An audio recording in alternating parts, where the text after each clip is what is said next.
The definition of trauma has, I think, evolved quite significantly over the last 10, and I would say even 15 years. It used to be that we would talk about trauma as an event, and if you experience the event, well, obviously you were traumatized. And, we would go to the definition that is outlined in the DSM, the Diagnostic and Statistical Manual. And I'm not sure what edition we're on now, but when you go and you look at PTSD, for example, there was always this requirement that the person has experienced this event.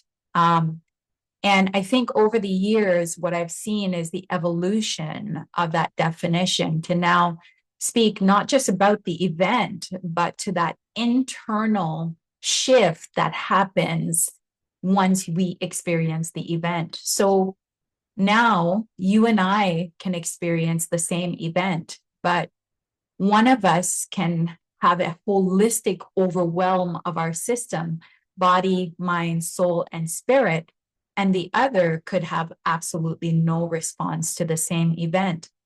So trauma is now defined not as what happens to us, but what happens inside of us.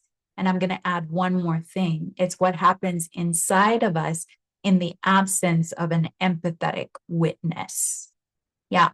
When we have a traumatic moment, truly traumatic in that the system has become overwhelmed, oftentimes it's not the event that causes the traumatic response, but there are individuals, or there is an individual that we expect to empathize with us and either stop the harm from happening or end it if it is enduring, or just compassionately listen to my story in the aftermath, demonstrate understanding, and help me restore my sense of safety. And when those things are not present, I would argue that it is the absence of the empathetic witness that actually brings us into a space of loneliness and isolation and overwhelm. When I feel like I am going into a situation and I am totally alone dealing with it, my system becomes overwhelmed, because I think on some innate level, all of us understand that there should be an interconnectedness between all human beings that prevent us from harming one another and amplifies our capacity to empathize and demonstrate compassion and kindness and goodness towards one another.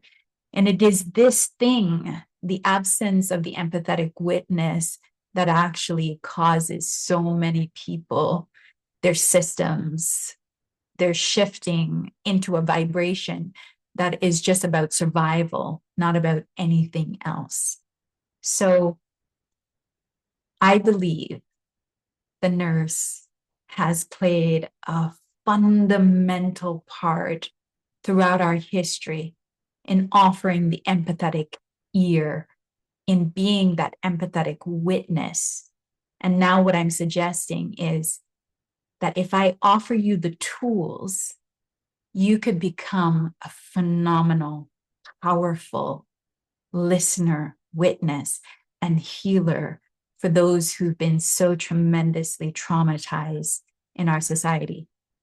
I should say one more thing, and that is all of us have experienced a trauma.